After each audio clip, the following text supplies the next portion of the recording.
Bileşenlerimizi yani favori pillerimizi ve dirençlerimizi topladığımıza göre artık bunları kullanarak devre yapmaya başlayabiliriz. Mesela burada bir devre görüyorsunuz. Bir adet pilden ve seri direnç dizilimi denen bir düzenle birbirine bağlanmış 3 adet dirençten oluşuyor. Şemada aslında 2 adet pil var ama tek bir pil muamelesi yapmakta hiçbir mahsur yok. Seri bağlanmış dirençlere aşinayız. Bu dizilimde dirençler birinin başı diğerinin kuyruğuna gelecek şekilde bağlanıyor. Yani bu dirençler seri bağlı. Çünkü düğüm noktaları birbirini uç uca takip edecek şekilde dizilmiş.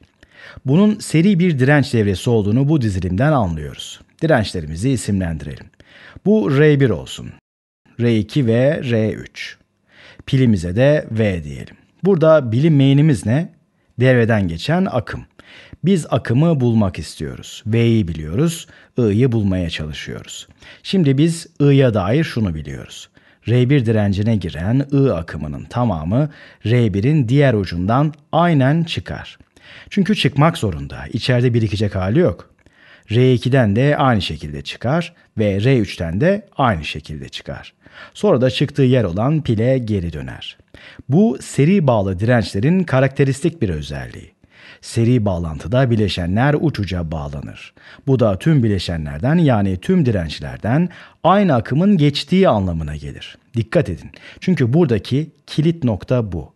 Her dirençte farklı olan ve bizim bilmediğimiz şey buradaki ve voltaj.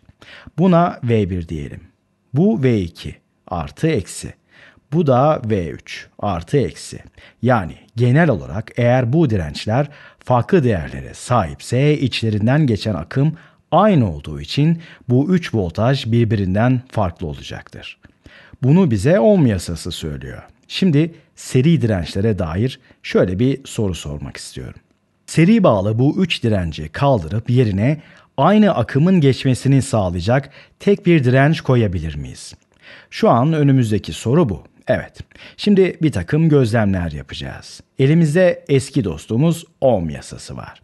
Neydi o? Hemen hatırlayalım. V eşittir bir I akımı çarpı bir R direnci. Her bir direnç için voltaj akım oranını bu formül belirleyecek. Biz aynı zamanda şunu da biliyoruz. Dirençlerin iki ucu arasındaki V1, V2 ve V3 voltajlarının toplamı bu voltaja eşit olmak zorunda. Çünkü teller bu şekilde bağlanmış. Yazalım. Pilden gelen ana voltaj eşittir V1 artı V2 artı V3. Bunu kesin olarak biliyoruz. Şimdi her bir direnç için Ohm yasasını uygulayacağız. V1 eşittir I çarpı I her direnç için aynıdır demiştik. Çarpı R1. V2 yani bu voltaj eşittir I çarpı R2. Ve V3 eşittir I çarpı R3.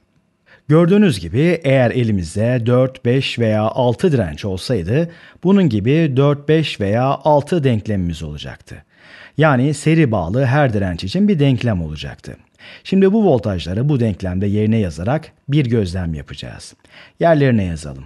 V eşittir IR1 artı IR2 artı IR3. I her dirençte aynı olduğu için şunu yapabilirim. V eşittir I parantezine alıyorum. I çarpı R1 artı R2 artı R3. Şimdi burada biraz da durup bu ifadeyi buradakiyle yani asıl Ohm yasasıyla karşılaştıralım. Bu Ohm yasası. Ne diyor? V eşittir bir I akımı çarpı bir R direnci. Burada Ohm yasasını aynı şekilde sağlayacak tek bir direnç değeri bulabiliriz. Ve bu dirence, şurada göstereyim, pilimiz bu. Şimdi buraya bir direnç çiziyorum ve adına R eşdeğer diyorum. Yani eşdeğer direnç. Buna toplam direnç de dendiğini duyabilirsiniz. Ben buraya kısaca R eş yazacağım. Çünkü bu direnç üstteki 3 dirence eşdeğer bir direnç. Eşdeğer çünkü buradan yine aynı I akımının geçmesini sağlıyor. Eşdeğerden kasıt bu. Yani bu örnekte aynı akımı muhafaza ederek V eşittir I çarpı R eş yazabiliyoruz. Yaptığımız şey şu. R eş değer bu 3 direncin toplamına eşittir dedik. R1 artı R2 artı R3. İşte seri dirençleri bu şekilde ele alıyoruz. Seri bağlı bir dizi direnç yerine onlara eşdeğer tek bir direnç koyabiliyoruz. Bunun için de direnç değerlerini topluyoruz. Şimdi bunu nasıl uyguladığımızı görmek için çok hızlı bir örnek çözelim. Ekranı biraz yukarı kaydırıyorum. Bu devrede 3 direnç var. Değerlerini 100, 50 ve 150 ohm olarak belirlemişim. Devreden geçen akımı bulmak istiyoruz. Pilin voltajını yazalım. Mesela 1,5 volt olsun. Küçük bir pil bu. Devredeki eşdeğer direnç ne olur? Bulmak için devreyi biraz sadeleştireceğiz. 3 farklı direnç yerine onlara eşdeğer tek bir direnç koyuyoruz. R eş. Burada bahsettiğimiz üzere bu direnç 100 artı 50 artı 150 ohm'a eşit oluyor. Yani 300 ohm'a.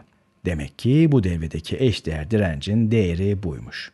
Şimdi buradan I akımını hesaplayacak olursak I eşittir V bölü R'den. Buradaki R eşdeğer direnç tabii ki. 1,5 bölü 300. O da eşittir, eğer doğru hesaplıyorsam, 0,005 amper. Başka bir deyişle 5 miliamper. İşte I'yı bulduk. Artık I'yı bildiğimize göre her direncin iki ucundaki voltajı hesaplayabiliriz. Çünkü I'yı da biliyoruz, R'yi de. O halde V'yi hesaplayabiliriz. V1 bu direncin iki ucundaki voltaj olsun. V1 eşittir I çarpı R1 eşittir 5 miliamper çarpı 100 ohm. O da eşittir 0,5 volt. Diğerine geçelim. V2. V2 eşittir I. Aynı I bu. Ama bu kez direnç R2 eşittir 5 miliamper çarpı 50 ohm. O da eşittir 0,25 volt. Son olarak V3'ü bulacağız. Artı eksi V3 eşittir yine aynı akım çarpı 150 ohm. O da eşittir 0,75 volt. İşte her direnç için voltaj ve akımı çözdük. Yani bu devrede çözülmedik bir şey bırakmadık. Şimdi son bir kontrol yapmak için bu voltajları toplayacağız. Burada görünmeyen bir sıfır var. 5 daha 10 oradan. 1 buraya geldi. 6, 8, artı 7, 15. Evet. Sonuç 1,5 volt etti. Çok güzel bir sonuç bu. Çünkü bu voltajla aynı. Yani dirençlerin iki ucundaki voltajların toplamı pildeki voltajı verdi. Son bir noktaya daha dikkat çekmek istiyorum. Şöyle bir seri direnç örneğimiz var diyelim. Bu dizilişe aşinayız. Görür görmez hah diyoruz. Bunlar seri bağlanmış dirençler. Şimdi burada dikkatli olmak lazım. Çünkü mesela buradan veya bu düğümden çıkan tellerin olduğu durumda dizilim yine seri gibi görünür. Oysa akımın bir kısmı bu kollara sapıyor olabilir. Seri gibi görünen bir kolun herhangi bir noktasından başka bir kol çıkıyorsa bu I'ya veya bu I'ya eşit olabilir de olmayabilir de. O yüzden dikkatli olmak lazım. Seri gibi duran dirençler arasından başka kollar çıkıyorsa bu dirençler aslında seri bağlanmamış demektir. Tabii eğer bu akımlar sıfıra eşit değilse. Bu iki koldaki akımlar sıfırsa bu dirençleri seri bağlanmış kabul edebiliriz. Yani eğer bir devrede dirençler seri bağlanmış gibi görünüyorsa ama aralarından başka kollar çıkıyorsa çok dikkatli olmak gerekir. Bu küçük uyarıyı da buraya bırakmış olayım. İşte seri dirençler böyle. Dirençler seri bağlanmışsa eşdeğer direnci bulmak için dirençlerin değerini tek tek topluyoruz.